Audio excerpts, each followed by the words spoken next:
If you want to blame anybody on the issue of security, don't blame Iba Gani Adams, because I've told the whole world that I'm ready to collaborate with the governor for the past 5 years, and they refuse.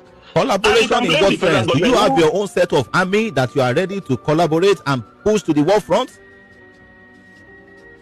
Do you know the strength of OPC alone? Tell me, please. The strength of OPC alone is not less than 5 million people in Yoruba land. The strength of OPC alone is not less than 5 million. I'm in Calabar now. We have OPC in Calabar now. And God have given me an opportunity to create another coalition of security relevant groups, which is Southwest Security Stakeholder Groups. Southwest Security Stakeholder Group was formed by I and èèyàn ẹ̀rípo lágbára báyìí láàrin OPC àti ìrù ẹkùn tí olóyè Sunday Igboho tó dá sílẹ̀. Ohun tó ṣẹlẹ̀ ní wípé tí gbogbo wa tá a bá ń tẹ̀lé story bọ̀ dáadáa a rí wípé nígbà tí ọ̀rọ̀ àwọn ọmọ ti Ògbómọ̀ṣọ́ yìí tó ṣẹlẹ̀ bẹ́ẹ̀ lolóyè Sunday Igboho ń pariwo pé kí ìjọba fóun láṣẹ láti rí i pé òun wọnú igbó òun lọ kó àwọn ọmọ ìjáde. Ó gbègbèsẹ̀ lóòótọ́ ó lọ sí ọ̀dọ̀ federal government gẹ́gẹ́ bí Sunday Igboho bó ṣe ṣàlàyé. Ó ní pé ìjọba federal government pé wọ́n ti fóun ní approval o, ṣùgbọ́n ìjọba Ọ̀yọ́ state ni kò tí ì fóun ní approval pé bí kò bá ṣe bẹ́ẹ̀ òun ò bá ti wọnú igbó láti lọ kó àwọn ọmọ yìí.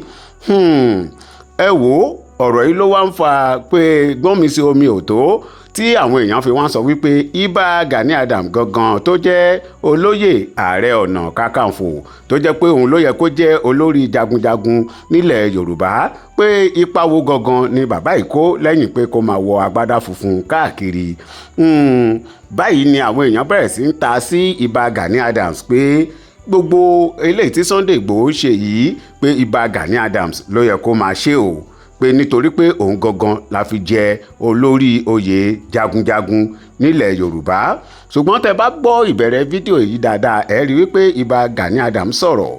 Ó ní láti bí ọdún 5 làwọn ti ń bá àwọn state governors sọ̀rọ̀ wípé kọ́ńfúrò àwọn lágbára pé ṣùgbọ́n àwọn yẹn pé wọn ò gbà ní. Ṣùgbọ́n Yorùbá bọ̀ wọ́n ní tí èèyàn bá sọ pé Ọlọ́run rí òun jẹ́ kí èèyàn náà máa rí ẹ díẹ̀díẹ̀ o.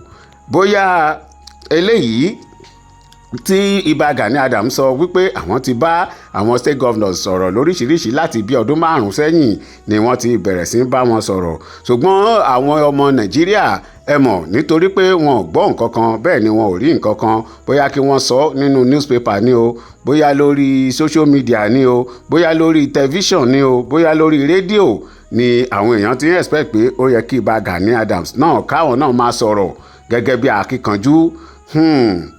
Pé kò ń ṣe pé kó wá dìgbà tí olóyè Sunday Igboho jáde ni káwọn ṣẹ̀ máa sọ pé àwọn náà ní security tiwọn o. Wọ́n ní àwọn èèyàn wá ń sọ̀rọ̀ wípé báwo ló ṣe jẹ́ pé ìgbà tí olóyè Sunday Igboho jáde ni ẹ̀yin náà wá bẹ̀rẹ̀ sí ń sọ wípé ẹ̀yin náà ní security, ẹ̀yin náà ní security. Eléyìí ó ti wá dá rúgúdù sílẹ̀ láàrin gbogbo àwọn olólùfẹ́ àwọn méjèèjì. Tẹ́ bá tiẹ̀ gbọ́ fídíò téèyàn kan ṣe lánàá, ìwọ tó bá ti gbọ́ o lè wo fídíò méjì tí mo ti post sẹ́yìn tí kan bú olóyè Sunday Igboho tó ń sọ wípé nínú OPC àwọn tó lágbára ju Sunday Igboho wọ́n pọ̀, nínú OPC àwọn tó lè sọ Sunday Igboho nù wọ́n pọ̀, nínú OPC tán tiẹ̀ pọ̀ gidi gan. Ṣùgbọ́n ìbéèrè ọmọ Nàìjíríà wà ní wípé bí àwọn tó wà nínú OPC yìí bọ́n ṣe pọ̀ tó ó yẹ kán rí nínú wọn náà kó náà jáde kó ṣàyà gbàǹgbà pé mo ti ṣe tán pé mo ti ṣe tán láti lọ gbà wọn ọmọ ilẹ̀. Ṣùgbọ́n ohun tó ya ni lẹ́nu ni wípé kò mà sẹ́ni tó jáde láti inú OPC wípé òun mà ti ṣe tán láti jà fún àwọn ọmọ yìí o. Kò sẹ́ni tó jáde láti inú OPC pé òun ti ṣe tán láti kojú àwọn ajínigbé. Ṣe wá rí báyìí òun ló fà á táwọn èèyàn fi ń sọ pé ìjà ìlara ni OPC ni wọ́n bá olóyè Sunday Igboho jà. Láìpẹ́ yìí náà nígbà tí wọ́n tún jí àbúrò Pẹ̀nkẹ́lẹ́mẹ́sì gbé àti àwọn ìbejì rẹ̀. Lára ohun tó ṣẹlẹ̀ náà ni wípé nígbà tó máa wádìí lọ wádìí bọ̀ wọ́n ní àwọn tó jí arábìnrin gbé àti àwọn ìbejì rẹ̀ wípé OPC ni wọ́n o èyí ló jẹ́ kí àwọn kan tó jẹ́ OPC máa wò pé bóyá olóyè Sunday Igboho mọ̀ọ́mọ̀ fẹ́ tú àṣírí àwọn OPC tàbí kó máa wá ìṣubú OPC ni o nítorí pé olóyè Sunday Igboho òun gangan ló ṣokùnfà bí wọ́n ṣe rí àwọn ajínigbé tìlú Ìbàdàn tí ó jẹ́ àbúrò Pẹ̀nkẹ́lẹ́ Mercy gbé pé olóyè Sunday Igboho ló ṣokùnfà bí wọ́n ṣe kó wọn èyí ló jẹ́ kí àwọn kan tí wọ́n jẹ́ àwọn OPC kan kí wọ́n máa bínú wọ́n wò pé bóyá olóyè Sunday Igboho mọ̀ọ́mọ̀ wá ìṣubú OPC ni tí kò dẹ̀ rí bẹ́ẹ̀ because iṣẹ́ ìlú ni olóyè Sunday Igboho ló ń ṣe o ó ń wò pé báwo ni Fúlàní ṣe máa jíyàn gbé l'Ógbómọ̀ṣọ́ tán tún máa wọnú ìgboro Ìbàdàn tán tún máa ní pé wọ́n jíyàn gbé pé láyé ojú òun kọ́ pé kò yẹ kó rí bẹ́ẹ̀ ẹ wò ó ẹ jẹ́ kí n fi fídíò ilé kẹ́tù gbọ́ ọ̀rọ̀ síwájú sí i ẹ má gbàgbé ẹ bá mi kílìkì lé subscribe button tó wà nísàlẹ̀ yẹn ọ̀fẹ́ ní subscription o kò sẹ́ni tó máa jáwọ́ yín ọwọ́ yín tẹ̀ fi bá wa tẹ subscribe lágbára Ọlọ́run ọba ẹ ò ní fi roko lọ́gbà ẹ̀wọ̀n bẹ́ẹ̀ ni ẹ ò ní fi gbé ọmọ sin ẹ ò dẹ̀ ní fi gba lẹ́tà ìbànújẹ́ o. kí ló dé tó yàwá Yorùbá a fẹ́ràn ká máa ṣe ìjà ìlara ká máa jàjà lára kò sẹ́ni tó di ẹnìkan lọ́wọ́ mú ojoojúmọ́ dẹ̀ làwọn èèyàn wá ń pariwo náà ń ké wípé ẹ gbà wá o ogun kó wa o láyé àtijọ́ wọ́n lógun òjàjàjà ó jogbo mọ̀ṣọ́ ẹnu nínú fíìmù ẹlẹ́mọ̀ṣọ́ tíṣọ̀ Ògúnlọlá orin tó kọ́nú ẹ̀ ó ní àdénú ọkọ̀ á sí ní àdénú ọkọ̀ á sí ní ogun òjàjà kó jogbo mọ̀ṣọ́ wọ́n lógun òkè kó gbogbo òlù kó gbogbo mọ̀ṣọ́ ó ti dọ̀rọ̀ tán lónìí Ògbómọ̀ṣọ́ ni wọ́n ti kó àwọn ọmọ Ògbómọ̀ṣọ́ olónẹ́sì sí Kwara wọ́n yá gba Kwara wá tí wọ́n wá fi ń dáná yá wọn l'Ógbómọ̀ṣọ́ Ìbà Gani Adams wà láyé ń gbà yẹn o kódà kí Sunday Igboho ó tó gba pardon ní Nàìjíríà nígbà tó sì wà ní Germany tó sì yọ wọlé tó yọ jáde Ìbà Gani Adams wà láyé láàyè ó retí káwọn governors kọ́ máa wá ládìí òun kọ́ máa wá fún lápùfà kọ́ gbé 20 billion wá Ìbà Gani ní millions of ọmọ ogun nípamọ́ tán dẹ̀jẹ̀ kan jà tí wọ́n sọ̀rọ̀ wọ́n ṣẹ̀wá sọ̀rọ̀ jáde tí mo ṣẹ̀ gbọ́ báyìí wípé àwọn ní ọmọ ogun ṣé 5 million kan náà pè tó 5 million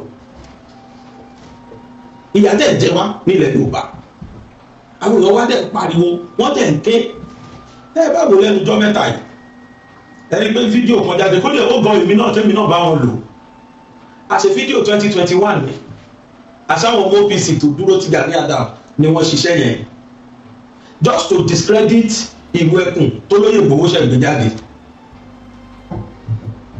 whose fault you are free kò sẹ́ni tó arrest ẹ ó Ààrẹ Ọ̀nà Kakanfò ó free ó wà nílẹ̀ Yorùbá látijọ́ yìí wọ́n pa kúkúrú pa gúngùn láti 2021 tí wọ́n ti ń incarcerate Ìgbòho ní ilé káyé Yorùbá àtọ̀bà àti ìjòyè àtàràdù tí wọ́n ti pa 5 million ọmọ ogun ó dẹ̀ wà lọ́wọ́ Gani Adams ó dẹ̀ kọ̀kọ̀ kó wọn jáde láti gbé jáde Yorùbá as Ààrẹ Ọ̀nà Kakanfò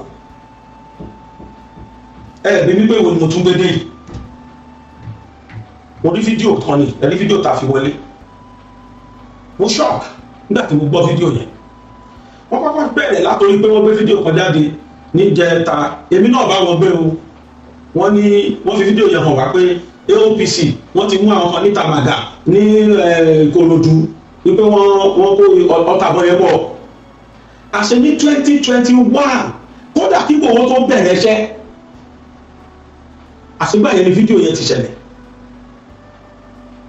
nígbà tọwọ́ sì ká àwọn Fúlàní ẹ̀sìn yẹn ìgbà yẹn làwọn sì prepare ni wọ́n sì ń ṣe rìhásà àṣegbà yẹn ni fídíò yẹn àwọn ọmọ OPC wa lọ gbé jáde sí láti fi lè announce coming of Gani Adams mo wà ní ẹni tó ń praise OPC níjọ́ yẹn pé OPC náà ti jí o wọ́n ti bẹ̀rẹ̀ sí ní ṣiṣẹ́ o ọ̀nà àṣerọ́ni àfipámú la máa rí tọ́lọ́pàá jáde pé òfútù fẹ́ tẹ̀ ní fídíò tẹ̀ wo fídíò 2021 ni o pé kéèsì yẹn wà lórí tébù àwọn mo fọ́ sára ń gbà mo gbọ́ mo fi ṣòfò mo fi para èyí tó wá fà tó fi gbé fídíò rẹ̀ jáde ṣẹ̀ṣẹ̀ wá jẹ́ ni nígbà tí mo gbọ́ interview tí Ìbà Gani ṣe mo ti sọ fáwọn south west governors àwọn ni wọ́n dá mi lóhùn ẹ fi mí joyè ẹ fún mi níṣẹ́ ṣe ẹ fi mí joyè ẹ rán mi iṣẹ́ ẹ gbà mí láyè mo ní 1 million ọmọ ogun mo ní wọn tí wọ́n stand by ẹ gbà mí láyè 5 million ọmọ ogun 5 million 5 gbogbo Fúlàní tó wá dà aláwọlẹ̀ Yorùbá àdéhùn tó 1 million táwa ló olórí ogun kan tó ló ti di 5 million fighters níbi kan tí gbogbo wọn dẹ̀ wà yàtọ̀ fún ìbọn àwọn kìnnìkan wí tọ́ni lára gan gẹ́gẹ́ bí OPC member 5 million tí ìbàdàn nílẹ̀ kọ̀ tí ó sọ̀rọ̀ látijọ́ yìí tí ó dẹ̀ gbé jáde wọ́n wá sọ pé ẹ wá jẹ́ kí gbogbo àwọn èèyàn máa pè mí lọ́lẹ̀ ẹ jẹ́ kí gbogbo àwọn èèyàn máa pè mí lọ́lẹ̀ ṣálágbára ní ìsà látijọ́ tí ń pa kúkúrú pa gbogbo kí lẹ ṣe sí you see wọ́n ṣe ń bọ̀ wá dá àfáà kan lóhùn tó ṣe fídíò fún gbòòwò wọ́n sẹ̀dẹ̀ sí mi àwọn èèyàn náà tí àtàkìrì àwọn bàgídẹ̀ sọ̀rọ̀ sílé mi tí mo ṣe ń bọ̀ kódà wọn ni mo fẹ́ sọ lébi tẹ́lẹ̀ bọ̀ ìkọ́jù kan lọ fídíò Gani Adams tí mo rí yẹn ó jẹ́ kí n mọ̀ pé Ìgbòho lọ́ta o inú tẹ́ bí àwọn èèyàn gan fún ìlú ẹkùn kò ìbẹ̀rẹ̀ iṣẹ́ o Yorùbá ti bẹ̀rẹ̀ sí ní dìtẹ̀ kò tí ìbẹ̀rẹ̀ iṣẹ́ o wọ́n ti bẹ̀rẹ̀ sí ní nílẹ̀ wọ́n ṣe nílẹ̀ Jésù kò tí ìbẹ̀rẹ̀ iṣẹ́ o wọ́n ti kàfírètì ẹ̀ àìmọye àwọn tó ṣe tiwọn lọ lórí social media tó àtàkẹ́ tó ń bínú pé kí ló dé tí gọ́ọ̀mẹ̀ntì máa fún ní certificate tí tó máa fi lápòfà ìyẹn lọ lọ́tọ̀ now is counterpart wẹ́n bí wọ́n fi counterpart tó bá jẹ́ pé kó má sí àjú wọn tí ò ṣe ń wí lẹ́jọ́ tíjà lára ò tọ́ bọ̀rọ̀ ni believe you me kò yẹ kí ilẹ̀ Yorùbá máa kígbe ẹkún ọlọ́wọ́n bá tí combination Ìgbòho pẹ̀lú bàbá Gani Adams tí combination wọn bá lọ wọ́ọ̀kì papọ̀ ni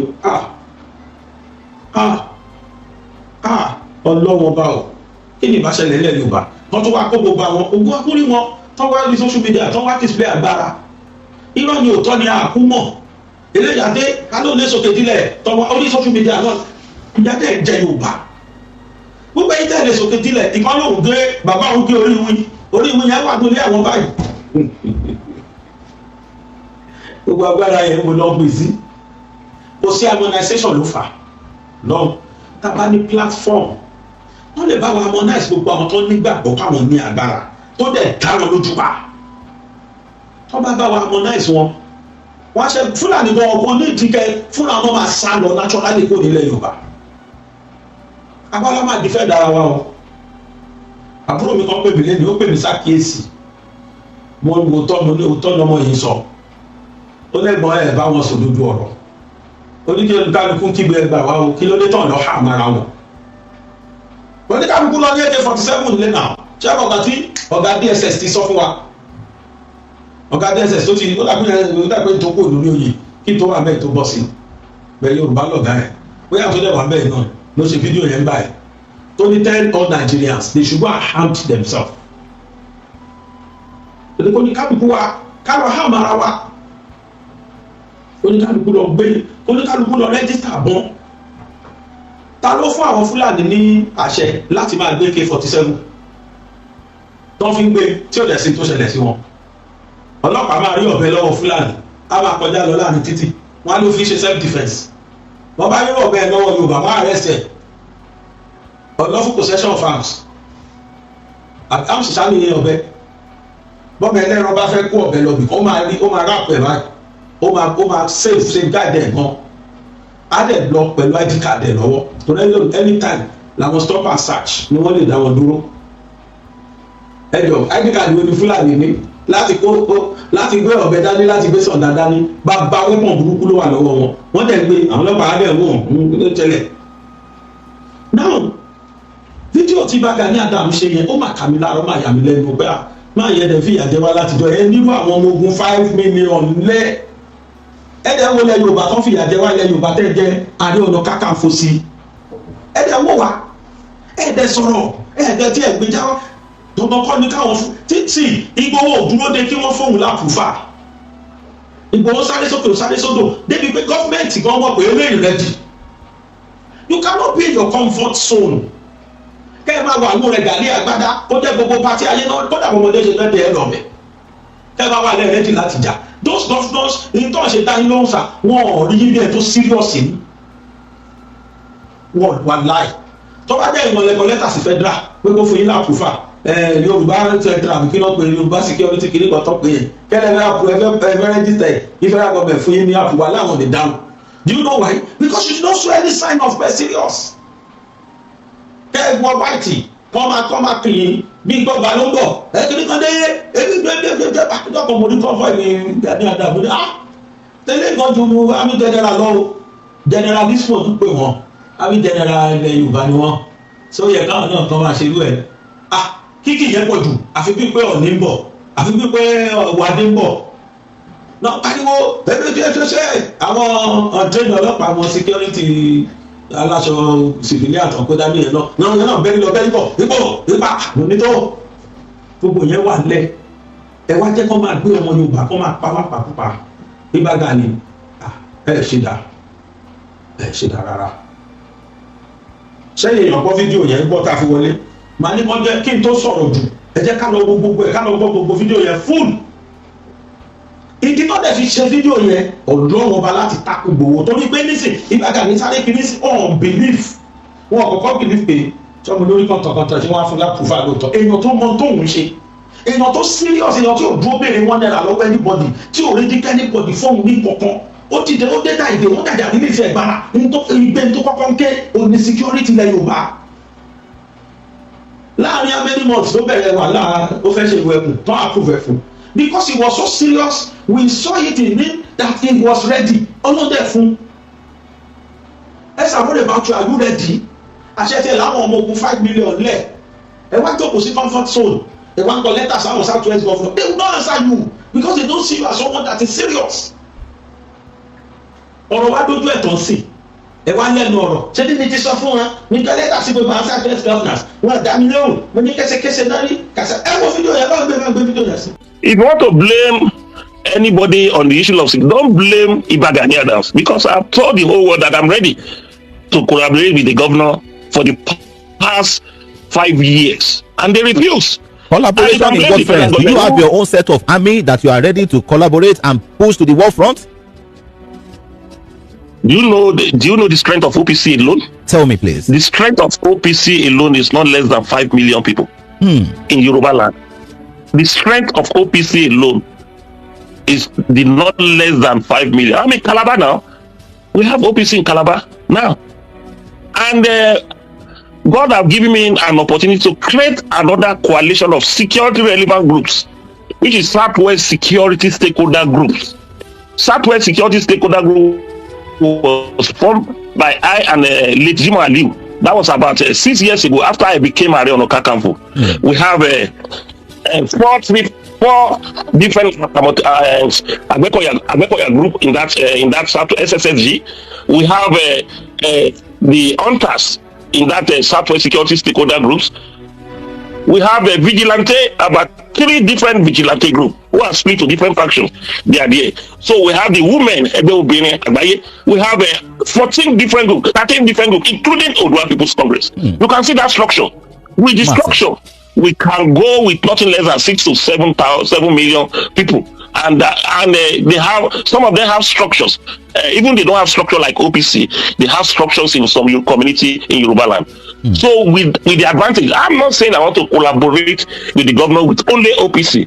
I'm collaborating with them with Southwest Security Stakeholder Group that can reduce the insecurity we're having in Yoruba land. It's not only the government they are embarrassing me. They are embarrassing the throne of Ààrẹ Ọ̀nà Kakanfò. And then talking of social angle, where we have some people that say, is it only social function Ààrẹ should be attending? If you don't go war, you have to go to officer mess as a military. If you don't go to war, if you don't go and fight criminal, have your leisure time to relax. If you don't have leisure time to relax, you will become a vagabond in the society.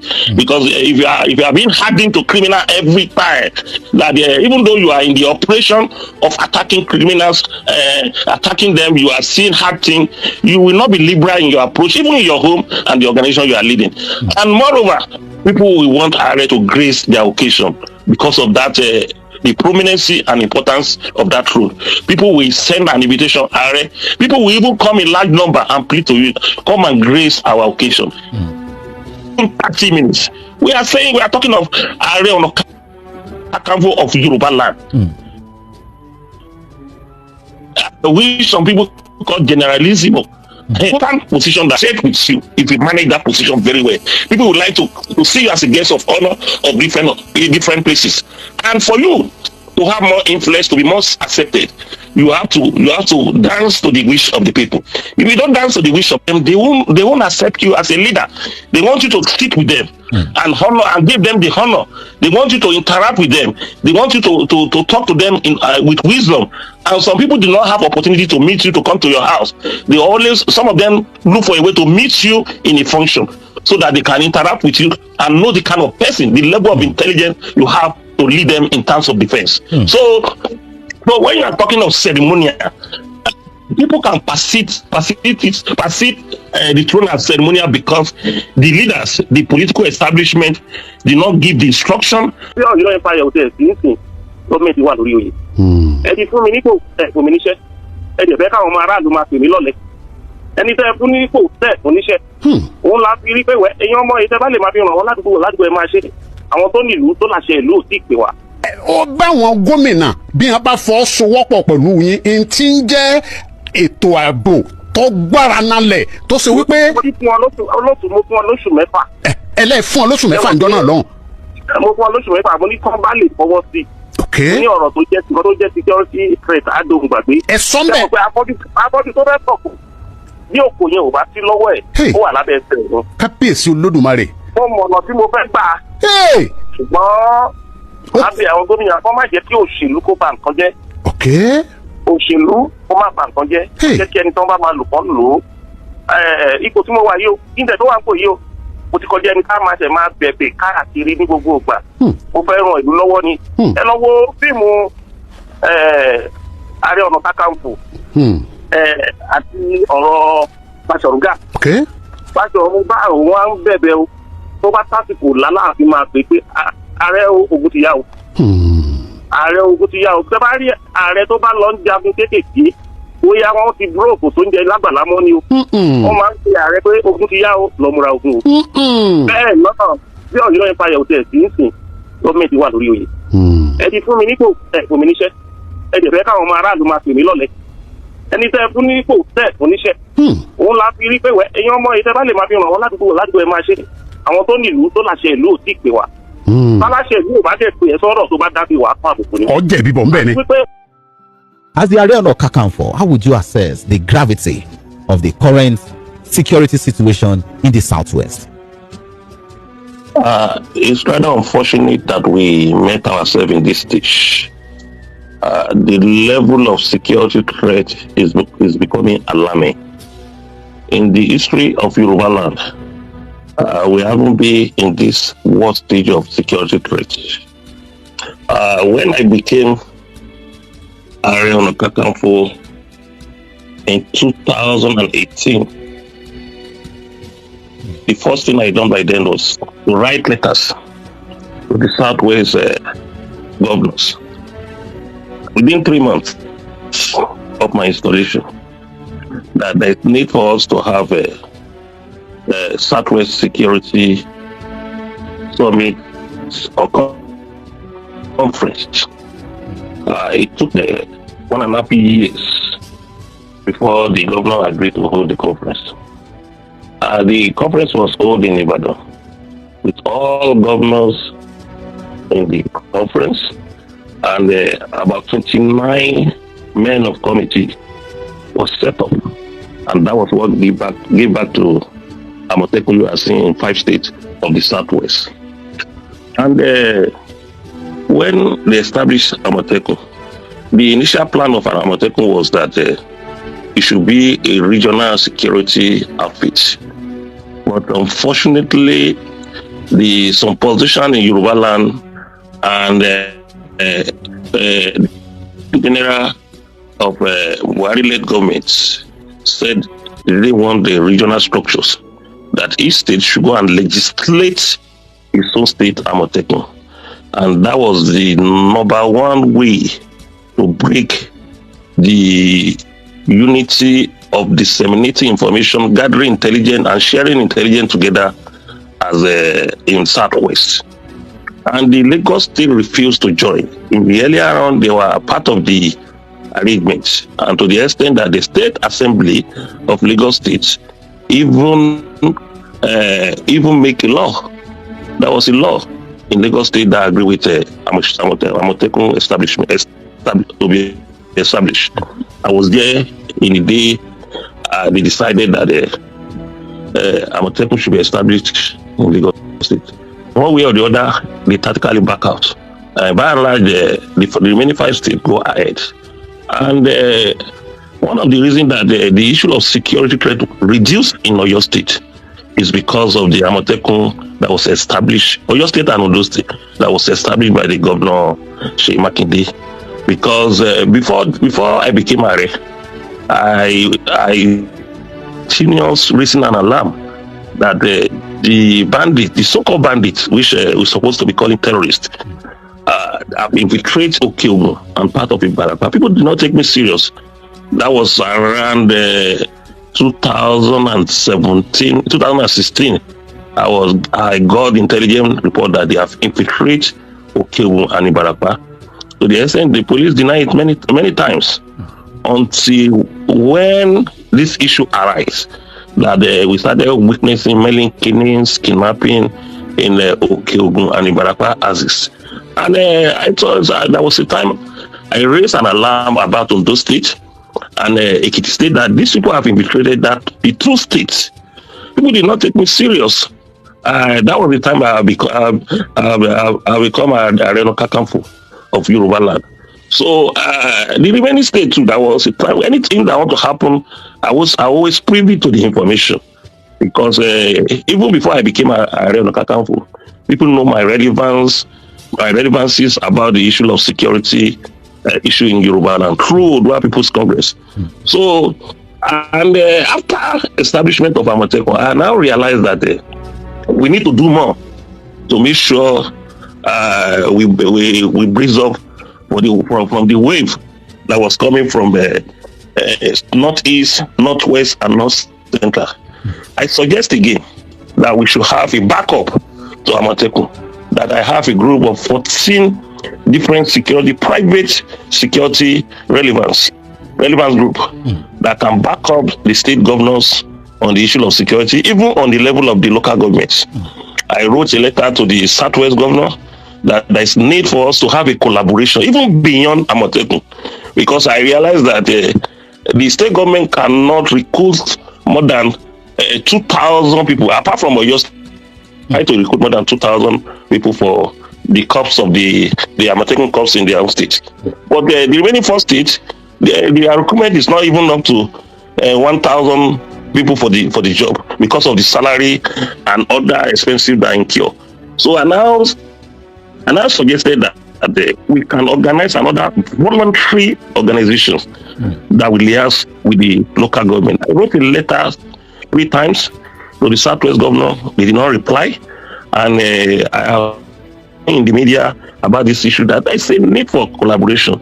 The heat that is coming, the wave that is coming, is going beyond the Amotekun that was established in the Southwest, because the federal government did not allow Amotekun to carry sophisticated arms like AK-47 to match up with these people that is coming with a different sophisticated arm, even to the extent of rocket launchers and a submachine gun.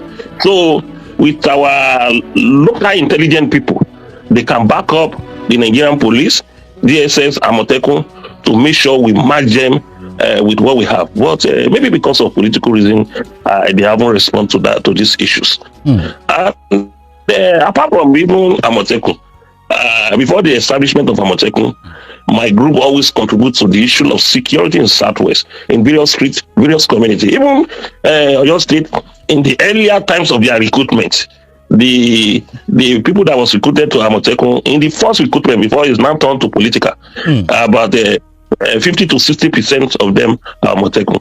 In those states, They were just going to city. They were asked, are you OPC? And somebody who is not OPC, we just joined them without even asking the leaders of that organization. So the members of OPC in Ondo State was less, and other state. It got to a state that our governor now destroyed as a political compensation to their followers, and that was what whittled down the power and the activeness of Amotekun in some states, because the recruitment now become political.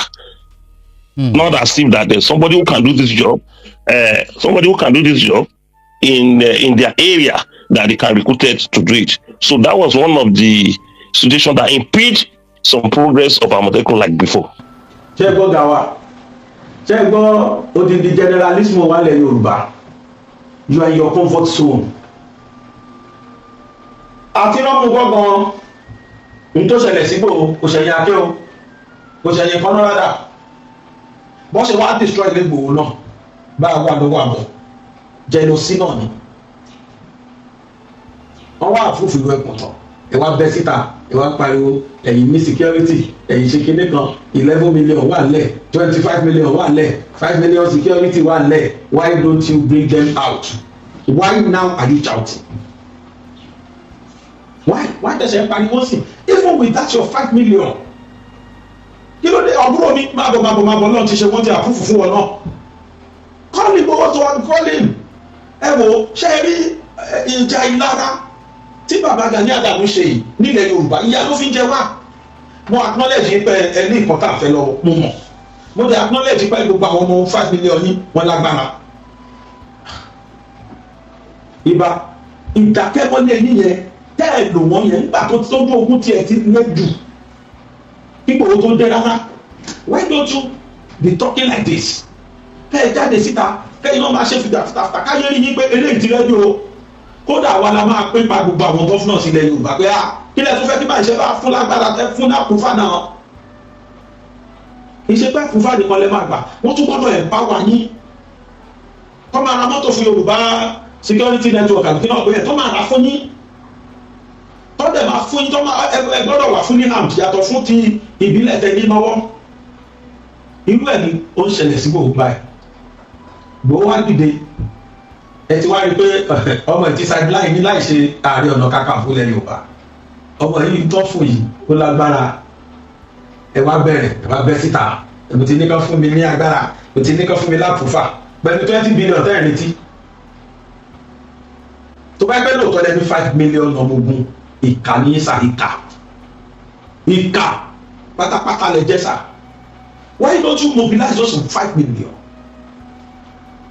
Mo fọlọ́ búra lẹ́nu tí ẹ bá kó àwọn ọmọ ogun yẹn ẹ wo bí gbòòrò ṣe ṣe wọn ò tí ì fún lápùfà tá a ti ń rí àwọn èrò lẹ́yìn ẹ̀ tó ti ń fi hàn gbogbo ayé pé mo rẹ́dì. Ó ti fi hàn gbogbo ayé pé mo ayé rí pé eléyìí rẹ́dì tí ó ti ṣe ní tẹ́lẹ̀ ó tún lóun tó rẹ́dì láti tó tún ṣe. Wọn ò tí ì fún lápùfà gbogbo gbà yẹn. And that is why ẹ̀rù fi ń ba àwọn kan pé èyí àwọn máa lò yín dáadáa nísìnyí tó ti ba federal might yìí kó dẹ̀ ẹ̀rù ba Fúlàní. I'm telling you the fact. Kì í ṣe ọ̀rọ̀ fọ́nbù ṣẹ́rí àáfà kan tó sì tọ́ jagajaga mo ń retí ìjọ́tọ̀ lọ́ọ́ máa fún mi nígbà láàyè láti wá láàyè àáfà ẹ̀ the Muslim Congress olórí wọn ni. Mo máa bí léèrè níjọ́ ti dá the Muslim Congress sílẹ̀ ẹ̀dọ̀ lórí ààbò Nàìjíríà kí ni wọ́n ṣe ó wá ń ta gbogbo tí ó fẹ́ sọ gbogbo yín lóṣà ṣé kò wọ́n ní pé kẹ́ ẹ wá bọ̀ òṣòṣà àbúgbò ó pe Muslim pé ẹ máa bọ̀ kó fi ṣẹ̀sìn kó fi ṣẹ̀yà àníkílẹ̀ Yorùbá ti wà secured. Muslim tẹ́ ẹ̀ pera ní ṣé wọ́n gbé Muslim ní àmì Muslim too inshallah and I will die as a Muslim. Mi ò lè ẹ́ fà dínà Islam láyé mi kò sí mo ṣe lè jẹ kí n fẹ́ jẹ president kan ní tí bàrí náà sí Islam kan kí n gbé ní jẹ́ bàrí kan máa lọ ẹgbẹ́ president yìí sọ́wọ́ but àwọn ṣekúṣe kan wà tẹ́yìn àfáà ìbẹ̀rẹ̀ lẹ́nu ọjọ́ mẹ́ta lórí social media tẹ́ ẹ nídìí láti fọ́ra yín brain sí tẹ́ ẹ bá Islam lójú tẹ́tẹ́ rò pẹ́ ṣe ní tí láfáà yẹn bá sọ̀rọ̀ Gani Adams mo ṣe fèsì lọ́wọ́ mo ṣe mú àbá àfáà yẹn ẹ wọ́n ṣàtòfò fídíò yẹn níta mo lè bá sọ̀rọ̀ ó lè dọ́là òun kan mo fẹ́ ṣe lémi nítorí fídíò Gani Adams I was shocked to my marrow. I took aback when I saw that video ẹ wo bí tí bàbá ìbáyọ̀ síbò jẹ́ lọ sí lọ́n pẹ̀lú ẹ̀ wọ́n ṣe wà mọ̀ sí fáwọn ní 5 million ọmọ ogun lẹ̀ wọ́n ṣe rí sí pé 5 million ọmọ ogun wà kọ̀rọ̀ kan gbogbo ìgbà tí à ń jẹ wá nílẹ̀ Yorùbá títí tó fi kó gbá kó àwo Gani Adams kó ọmọ 5 million wọ́n kọ́ ọmọ ogun 5 million pamọ́ síbi kan wọ́n ṣe nǹkan kan wọ́n dá sí wọ́n jẹ́ kó act Ìgbòho wá dé kò gba state approval kò gba federal approval ẹni tó ń fòsókè káàkiri Ọlọ́run ló mọ iye ìgbà tó pààrọ̀ ọ̀dọ̀ bàbá Ládọjà Ọlọ́run ló mọ iye ìgbà tó pààrọ̀ Àbújá. You start there táwọn state government ò bá fún yín láàbùfà ẹ gbọ́dọ̀ Àbújá lọ́kẹ́ lọ ṣèlérí fún Tinubu pé bó ṣe rí mi mo ní 5 million fighters wọ́n á dẹ̀ gba gbogbo ilẹ̀ Yorùbá fún wa Tinubu máa approve ẹ̀ because gbogbo ayé mọ̀ pé Ààrẹ Ọ̀nà Kakanfò ní ẹ̀yin gbọ́ngàn lẹ́ lágbára àti ṣe kìíní yẹn jù wọ́n tẹ́ jókòó sínú kọ̀ọ̀rọ̀ yàrá yẹn lọ pátí káàkiri ẹ̀ retí káwọn gọ́fúnọ̀sì kó 20 billion tẹ́ béèrè wa kọ́ wá fún yín láàbùfà àwọn ẹlẹ́ rí níbi bí ẹni tó ṣeré bàbá Sùwé wọ́n ní níbi oníyẹ̀yẹ̀ wọn ò dání lóhùn wọ́n bá rí lẹ́tà yín wá kàn wọ́n wájú sí dustbin má délé lóhùn ẹ wà ń bẹ̀ ojú ayé yín ni làwọn bá yẹn ṣe pera wọn jọ làwọn bá ilẹ̀ Yorùbá ṣe pera wọn jọ tí wọ́n ń pe Ìgbòho lórí screen kò tí ì gba freedom gbà náà tó lórí screen náà ti bá kó sọ̀rọ̀ pé wá gbà wá ṣàánú wa o you were there you sat there ẹ sọ pé ẹ má wọrí kò ní ìdípẹ́ bẹ́ẹ̀ kò ní ìdípẹ́ pé Ìgbòho mo lọ́mọ 5 million lẹ̀ what you need to do is ẹ kàn bá mi sọ fún àwọn governors state yín wípé ọmọ ogun 5 million ti ready kò sí state governor tó máa gbọ́dọ̀ ẹ̀ tí ló lè dùn wọ́n ọ̀fẹ́ náà security vote wọ́n ti wà pé ìbá kó 5 million ogun jáde èyí lọ́lẹ́ fún yín pátákáká ní 20 billion tẹ́bìrì ẹ̀wọ̀n fún yín ṣé 20 billion ló gbà lọ́dún combination gbogbo wọn àwọn state mẹ́fẹ̀ẹ̀fà nílẹ̀ Yorùbá ṣé sí 20 billion ló gbà lọ́dún wọ́n wá lórí ẹ̀fẹ́sì wọn ẹ̀dẹ́ fẹ́sì wọn bá wà fit wọn out ṣé àmì dunu ni Ìgbòho wá bẹ̀rẹ̀ wọ́n wá sọ pé fóònù lápùvà ẹ wá gbogbo ọ̀nà láti fi discredit ẹ̀ láti fi register ara yín you are not granting òṣìṣẹ́ ẹ ṣàkóṣiṣẹ́ níbi tá a lawless dé níbi tá a slack dé mo rí fídíò kan láàárọ̀ yìí wọ́n ní wa kan ló ṣẹ̀dẹ̀ sí mi láti US àfi kí ṣe rí èmi fẹ́ máa dùn mọ́ mi tó bá jẹ́ lóòótọ́ ní Gani Adams ní 5 million ogun ọlọ́run ló máa dùn tó bá jẹ́ pé wọ́n lè jọ ṣiṣẹ́ papọ̀ inú mi gbádùn lọ́tọ̀ ọlọ́run bá tó bá jẹ́ lóòótọ́ ní bàbá Adams ní 5 million ogun tí Ìgbòho náà dẹ̀ bẹ̀rẹ̀ tiẹ̀ tánú sọ pé àmì nísìnyí ilẹ̀ Yorùbá ẹ jẹ́ kí Ìgbòho Ogun State, Ọ̀yọ́ State, Lagos State, Ọ̀ṣun State, Ekiti State, Ondo State, then part of Kogi, part of Kwara gbogbo ibi tí ilẹ̀ Yorùbá wà tó ti ń dá wà láàmúlẹ̀ àbí ẹ jẹ́ kí Ìgbòho kó sáìdì tó máa kó kí OPC náà kó sáìdì tó máa kó gbọ́mọ fọ́yàn bọ́yọ̀ fọmọ ṣe ní kọ́mọ ti mú yan ní tó bá jẹ́ pọ́n méjì ò lè ṣiṣẹ́ papọ̀ kí tó dájú tó dájú láyé ó ní kó jẹ́ pé combination àwọn ọmọ ogun yẹn kílù ẹkùn combined with ọmọ ogun OPC ọ̀bí Yorùbá security network náà pè kí gbogbo wọn yẹn jọ papọ̀ agbára kọjọ níyẹn wọ́n wá jọ kọlùgbó bó ṣe ṣẹlẹ̀ nìyẹn nígbà yí àwọn bàbá wa ní etí kìíní kan tó jagunjagun mi oníkálukú dá nǹkan tó níjọ ni wọn ò pín ọmọ ogun sí méjì olórí ogun ò dẹ̀ pín sí méjì Ìbàdàn lórí ogun wà Ìbàdàn náà ni wọ́n ti wá s'Óṣogbo tí wọ́n ti wá jàjà yìí combination àti contribution gbogbo ọmọ Yorùbá ó la fi ṣẹ́gun Fúlàní àwọn tó kúkú nínú wọn àwọn tó sá padà lọ sí Ìlọrin sá padà ìyẹn ní ìbá ti dájú fún wa nílẹ̀ Yorùbá tó bá gbọ́ pé OPC dìde Gani Adams ti dìde o Ìgbòho náà dìde o káwọn méjì jọ wá kọlu bọ́ ẹ sàkọ́bà àná sí lálẹ́ tílẹ̀ bá máa mọ́ ẹ̀ ní bá Fúlàní kan gbogbo wa mọ́ ntí mo mọ̀ ni mo sọ ọwọ́ pé wọ́n kàn gbọ́ pé ìjọba fún Ìgbòho ní àpùfà nínú mo mọ̀ nínú káàmpù wọn ó ti ní bàmùjẹ́ tó dé bá wọn and that is why you see them gbogbo tó ń ṣe wọ́n fi round off ni torí wọ́n máa pọ̀ ọmọ òṣì yẹn ti fẹ́ bẹ̀rẹ̀ ṣẹ́ àwọn tó bá nípò ọ̀lẹ́ni ẹlẹ́nu ni ẹ lọ bí Sẹ́ríkì Gọ̀bọ̀ léèrè ó sábà ní tó ṣe fún máa yẹn bí máa yẹn tó máa sọ pé ṣe rí Sunday ń inú dẹ́nu wọn ló ti lọ bá wọn inú dẹ́nu Fúlàní ló ká ní pé bí Ìgbòho ṣe ti ń gbà yẹn kí Gani Adams náà ṣọ̀pọ̀ tiẹ̀ gbà ẹ̀ wá láìwò wọn á ti kúrò lẹ̀ Yorùbá nídìí àkúfà kankan gbogbo gbà yẹn kí Gani Adams náà kó àwọn ọmọ ogun 5 million ẹ̀ kó fi sọ̀pọ̀tì Ìgbòho kí gbogbo ọjọ́ bẹ̀rẹ̀ ń gbà yẹn ni wọn ò ní gbalẹ̀ tó bá ṣe gbalẹ̀ lẹ̀ Yorùbá yìí àwọn àgbọ̀ títí nísìn fídíò tí mo rí láàárọ̀ yìí mo ṣáà máa ń wò pé níbo náà Fúlàní ti rí camouflage tán wọ̀ ǹjẹ́ mọ̀ pé dídì bá wọn rán gidi ni àwọn tó sponsor wọn tó wà ní àárín Nàìjíríà wọ́n dídì bá wọn rán tó ń kó fún wọn. I have a video proof for it. Wọ́n tẹ̀ títí lọ gbé camouflage army camouflage ó lẹ́wọ̀ yẹn camouflage army camouflage sójà àwọn air force ti navy aṣọ ọlọ́pàá níbi ìrìn bẹ́ẹ̀ àpò báyìí wọ́n fi dì wá tó dẹ̀ kó fún wọn. Owó lẹ́wọ̀ yìí this is Nigeria. Tuntun wọ́n ṣẹ̀ṣẹ̀ rán wọn ni wọ́n ṣẹ̀ṣẹ̀ rán kì í ṣe ìtàn gbà lọ́wọ́ lọ́nà àwọn àmì ìtàn pa wọ́n ṣe rán àwọn ilé tuntun àwọn camouflage wa tuntun bá ń gbé fún fíìmù fídíò yẹn sí fóònù yẹ káwọn èèyàn wò fóònù kọ́ lè mọ̀ pé mi ìparọ́.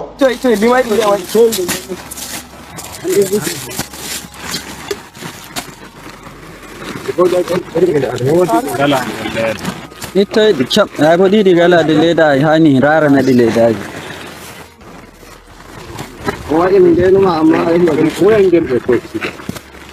kan jo ranar nan da bai bidi na ji ha mana haji no ba na ji ara godo da fitu de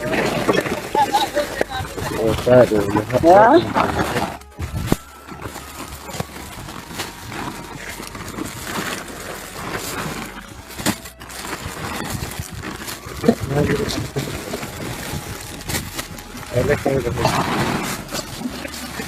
ya di jadi 5 itu dah bang ya ka gudu ga da hulani lima wata da ni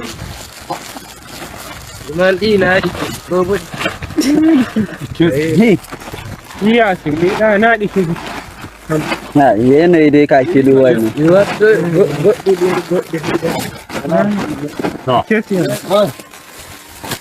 halima da ẹ̀yin olórí wa South West ẹ̀yin olórí wa Nàìjíríà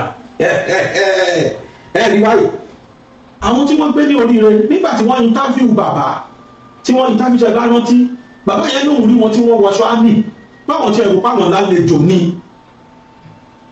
nígbà táyì gbogbo wọn tó wọṣọ àmì lè tètè fúra náà ó lè wòye o joint task force láàrin Fúlàní JTF Fúlàní lẹ́wọ̀ yìí bẹ́ẹ̀ táwọn kan ní wọ́n rán àwọn aṣọ ìfún wọn tó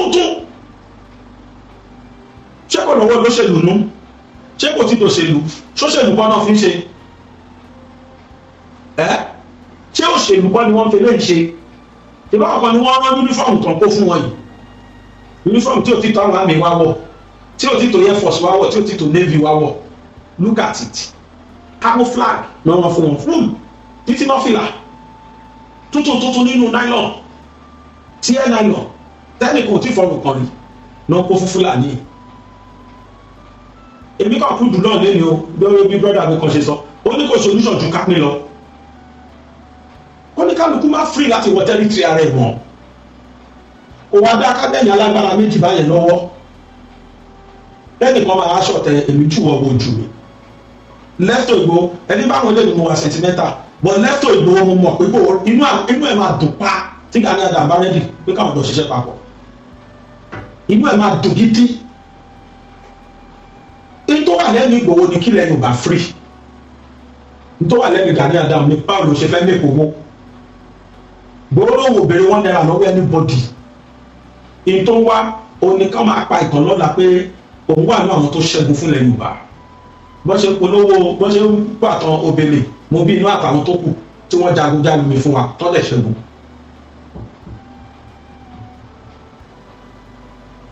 ẹ wo tó ń ṣẹlẹ̀ lọ́wọ́lọ́wọ́ sí wọ́n wá ní uniform yẹn wọ́n wá dọ̀yà àwọn èèyàn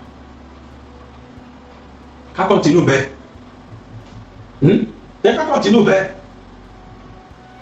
Nigeria is bleeding serious bleeding kí ni ṣe bleeding kékeré wọ́n rọ yín ní Yorùbá Gani Adams ẹ stop politics ẹ má fi security ilẹ̀ Yorùbá play politics jẹ́lọ́sí ò lè gbé yín débi kíbi ọ̀tẹ̀ tẹ̀bẹ̀lẹ̀kùn ò lè gbé wa anywhere ilẹ̀ Yorùbá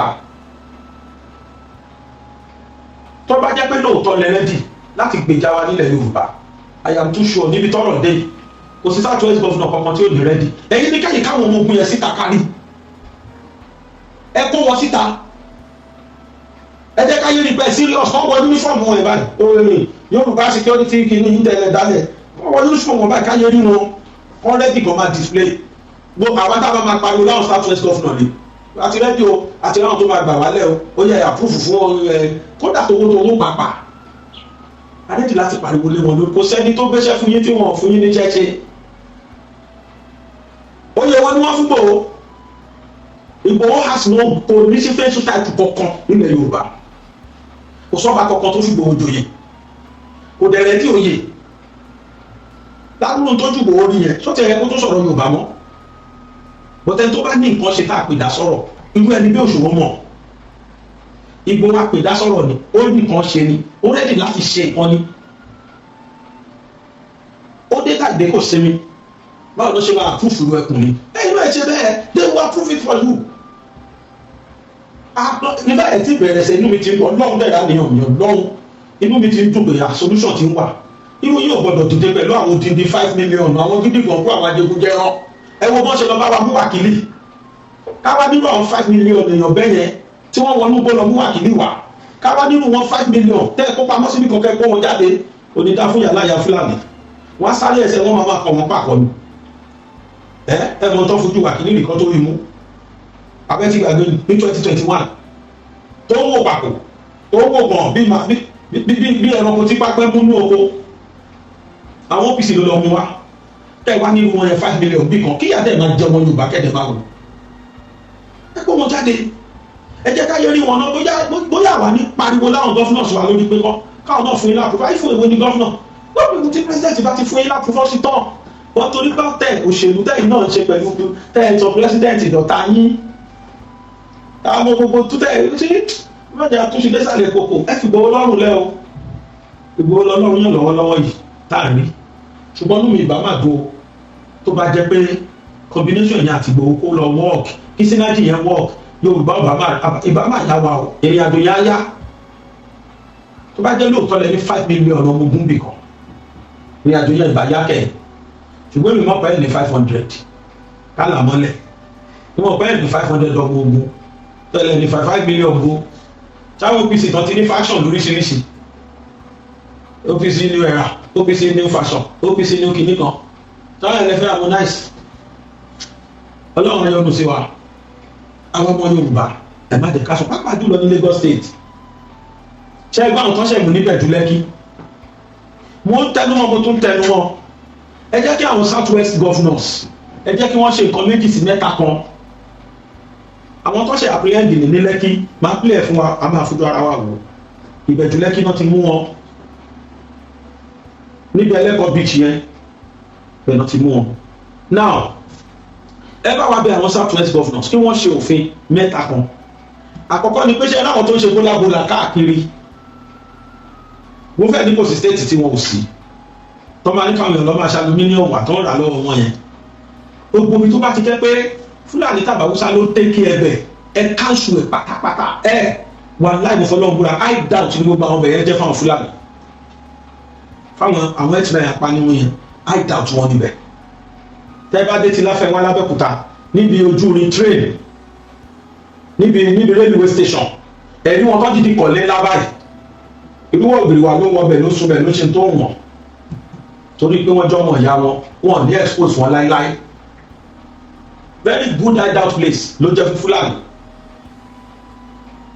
wọ́n ní stand bíi 50 káàkiri Ògùn state káwọn South West governors wa kí wọ́n ṣòfin kan káńsù àwọn kìíní lóòótọ́ àwọn kan fi ń ṣe ọrọ̀ ajé kọ́ jẹ́ kí Yorùbá nìkan máa operate kìíní yẹn if you say I am sentimental ó tẹ́ mi lọ́rùn mo gbà it is for our security sake ìtà kí wọ́n káńsù kìíní yẹn in totality tíjọba take over business yẹn kọ́dá center lẹ̀ ó possible if I were to be a governor that's all I'm going to do màá káńsù gbogbo kìíní yẹn ní state mi màá wá dá wọn ọ̀nà mẹ́rin náà gbogbo state sí màá wá dá wọn center sílẹ̀ lọ́nà mẹ́rin tẹ́ bá ní scrap ẹ lọ́ máa tà síbẹ̀ gọ́fìmẹ̀ntì ló máa take care tẹ́ bá ní scrap ẹ lọ́ máa tà síbẹ̀ and I will liaise with abúlé mecos gbogbo abúlé mecos gbogbo mechanic villages tó wà ní Lagos state I will liaise with them tó bá fẹ́ ra ni ẹ ta ni fún wọn a dẹ̀ máa ní security tó máa ṣáwọn centers lẹ́lẹ́rin èyí tó máa ṣọ́jẹ̀bù àwọn tó máa ṣe ní ṣerú ẹ̀ ní Jẹ̀bú, àwọn tó máa ṣerú ẹ̀ lẹ́gbà, àwọn tó máa ṣerú ẹ̀ Rẹ́mọ, àwọn tó máa ṣerú ẹ̀ ní Yewa. A máa ní centers ibi tá a máa ní sí. Ṣẹ́fẹ́ ta scrap ẹ má wọrí ẹ lọ tà ń bẹ̀. Débi pé àwọn tó ń fi ṣe business ṣẹ́ndì wọn ò ní kò ní jẹ́ bá àgbàṣẹ́ lọ́wọ́ wọn. But that business will be taken over by the government. It will be taken over by the government. Kò ní jẹ́ pé Fúlàní apanimu ló ń ṣe business yẹn náà fi bẹ̀ ṣe hide out. Number one nìyẹn. Number two, ẹ bá wa mójútó tírélà tó ń kó àwọn arábí ìwọ lù ú. Abẹ́ní vehicle tó bá ti jẹ́ kó ló kó wọn bọ̀ ẹ má jẹ́ kó wọlé Yorùbá rárá. Tí Kwara bá compromise, I am too sure Ọ̀yọ́ state ò ní compromise. Wọ́n kúrò ní Kwara state bá wọ́n fẹ́ wọ Ọ̀yọ́ state, Ògbómọ̀ṣọ́ níbẹ̀rẹ̀ Ọ̀yọ́ state láti Kwara. Wọ́n fẹ́ wọ Ògbómọ̀ṣọ́ bá máa dá wọn padà sí Kwara state tí ń bọ̀. Gbogbo àwọn borders wa tó ń yílẹ̀ Yorùbá po, tá a bá fi àwọn security network síbẹ̀, táwọn security strong tó wà ń bẹ̀. Gbogbo àwọn ìwé ẹkùn kọ̀ọ̀kan tá a sọ ẹ̀ gbogbo ọkọ̀ náà máa wọnú gbó. Àwọn kan gbọ́dọ̀ liaise mọ́ gbogbo àwọn Àmọ̀tẹ́kùn sóṣè fún kọ̀ọ̀kan. Gbogbo tó ń jẹ́kùn kọ́jọ parapọ̀ pẹ̀lú civil defence. Kí wọ́n dúró ní borders wa káwọn trailer máa gbà wọlé. Tó bá jẹ́ kókó oúnjẹ nìkan tọ́jà máa rúbi dé tó jẹ tó máa rí pé kì í ṣe pọ́tà àbọ̀n tó ló ń ṣe. Wọ́n dọ̀tà wọ́n ti ìbọn sínú gàrí, wọ́n dì sínú ẹ̀wà. Ìbàdàn oṣù kan ni wọ́n fi vẹ́ẹ̀tì trailer kan tán náà tó máa pàṣẹ wọlé. Náà tó máa pàṣẹ kókó wọlé ilẹ̀ Yorùbá wá. Tínú ẹ̀ bá ṣẹlẹ̀ ẹ̀rí bọ́ máa sá. Fúlàní adé dínkù. Yàtọ̀ fún ìtọ́fẹ́ lọ ṣe gbogbo wa káàkiri bá ṣe mú wọn lọ́jọ́ bá pọ̀ sí o. Tí trailer bá ṣe free láti máa lóògùn àwọn arábí yẹn wọ̀lú wa. Tọ́ bá bọ́ ṣe pọ̀ tó yẹ níbo lẹ́yìn mọ̀ tó ń wọ̀. Ká ló lè fọwọ́ sọ̀yà pé bíbá iná lọ já wọn sí ibi tó ń bẹ̀ wọ̀ lé. Nobody can say. Kò sẹ́ni tó mọ ibi tó ń wọ̀. Hide out ni wọ́n lọ. Àwọn náà di Boko Haram, àwọn náà di X-Men. Bí X-Men ṣe ń wọlé Yorùbá wá nìyẹn. Gbogbo àwọn mọ́tò Dangote yẹn pátá kẹ́hìn South-West Governor bá Dangote ṣe meeting. Wọ́n gbọ́dọ̀ fi mọ́tò no circumstances náà gbọ́dọ̀ fi trailer ẹ̀ kó ẹ́ ní Fúlàní wọlé Yorùbá mọ́. Òkè abẹ́ mọ́tò yẹn òkè mọ́tò kódà mọ́ bí táyà mọ́tò nìbọn wà ní gbogbo ẹ̀ wà. Orí táwọn èèyàn wà yìí iwájú mọ́tò ńlá yẹn àìmọye weapons tó ń wà bẹ́ẹ̀. Kẹ́hìn South-West Governors kẹ́hìn ṣiṣẹ́ ní lórí ìbá aṣọ máa bọ̀ so ìbá ṣe C20 o ìbá ṣe trailer o kódà mọ́tò epo trailer epo kẹ́hìn imagine tanker epo wọ́n fi di àtàwá láti north. Gbogbo àwọn ọmọ yẹn nìkan máa check provided taba ready o láti stop insecurity nílẹ̀ Yorùbá. Tó o bá ti mójútó àwọn nǹkan yẹn then ẹni bá wọṣọ àmì tó wọ camouflage nǹkan security kan they must verify how authentic that security man is. Ẹ bá wọn kan náà káṣọ fún yìí. Ṣé ìgbẹ́ náà ti dédé èèyàn báyìí? Ṣé ibú ò ti dàpọ̀ mọ́ ṣàpà báyìí? How do we determine the real and authentic military officer? Pẹ̀lú tó ń ṣe fáwọn eléyìí. Wọ́n wá ṣojú àwọn tó ń pín aṣọ yẹn. Odidi bọ́ndù lọ́ fi kó wọlé. Ṣé ìlú táyì lè bá kọ́wọ́ tí wọ́n wọṣọ àmì? Ṣé ní security lè dà wọ́n dúró? Tọ́wọ́ camouflage ẹ̀ ní gbogbo wọn. Ẹ lè dà wọ́n dúró. Tọ́kọjá tọ́kọ bẹ̀rẹ̀ mọ́. Tí wọ́n ṣí náà wọlé nítorí orúkọ company kan. Kí làwọn tó fẹ́ ṣẹlẹ̀? Ẹ̀yin alágbára méjì tá a wá nílẹ̀ Yorùbá. Ẹ máa ṣe gbọ́n mi sí olóòótọ́ ìlójú ọ̀wọ́ jù mí. Yọ̀ọ̀la fẹ́ ṣe yẹn gbà. Ìtì ìbàdúmọ̀ wájú.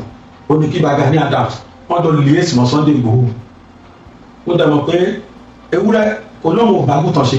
Àgùntàn ló ní àwọn òbí dúdú.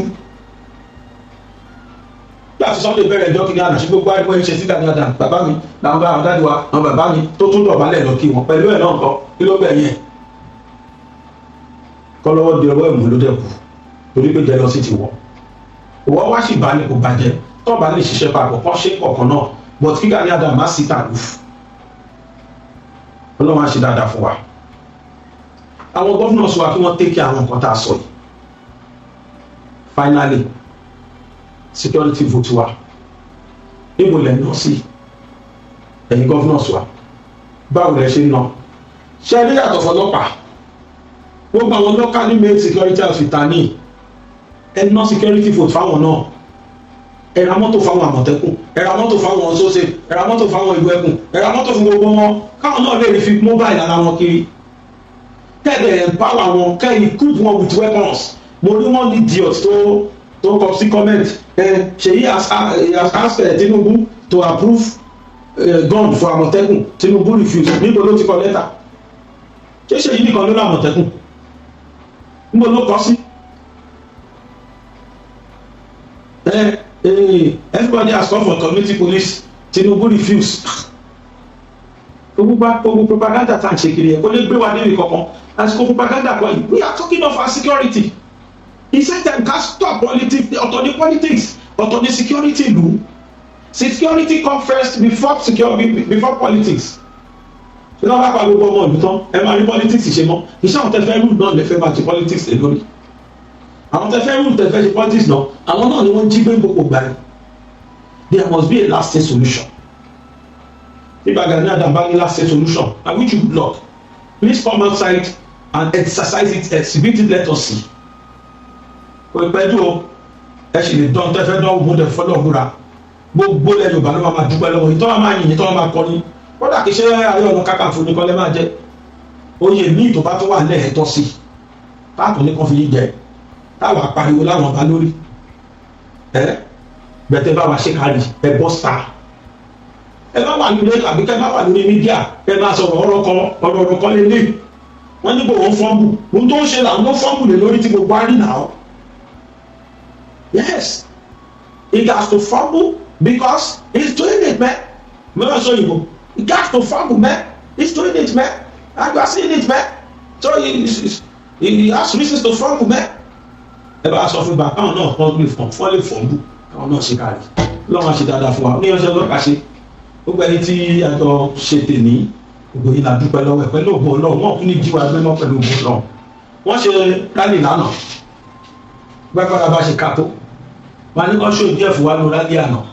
Bọ́ mo kàn rẹ́rìn-ín because ọ̀pọ̀lọpọ̀ tí sọ́tò ṣèlú a ní kẹ́ ẹ ṣe rálì kẹ́ ẹ bá wọn gọ́fúnọ̀sì wa sọ̀rọ̀ kọ́ lọ release àwọn ọmọ wa kọ́ lẹ̀ secure wa. Ẹ pariwo Tinubu olè, Tinubu must go. We are insane in this country, totally insane. Àwọn kan wà tán ti rẹ̀kẹ́ sílẹ̀ tán fẹ́ lo opportunity tẹ́lẹ̀ tán rìn wọ́n yá sọ́dọ̀ opportunity. Ṣé Tinubu olè ló kàn sí? Tinubu must go ló kàn sí. Bá a jẹ́ mi Tinubu a ní òkè must go ẹ máa ṣe lọ kí n máa rí yín. Alásìkò tá a máa prevail nílé. Àwọn tó lè ṣe fún ní àwọn Sowore àǹkó ni wọ́n ti ajá kí protest yẹn. Wọ́n ti ajá kí protest yẹn. Protest yẹn kẹ́ ẹ lọ straight to what you want. Ẹ sọ́dọ̀ ṣèlú. Tinubu ele, Tinubu must go, Tinubu ló jí wọn pé. Ẹ ṣe pẹ̀fẹ́ mi náà ọ̀gá ẹ ṣe pẹ̀ fún ẹnu ọmọ kiri o. People don't want to hear the truth, and we have to understand one thing pé olóṣèlú ló ń ṣe tó ń ṣẹlẹ̀ yìí. They are using it for campaign. Wọ́n fẹ́ gbogbo èèyàn hate Tinubu dáadáa. Kẹ́ wá gbé not sellable candidate kẹ́ gbé wá fún wa. Fún tó ṣe ṣe yìí náà nìyẹn. Ó ṣàfẹ́ di president at all cost.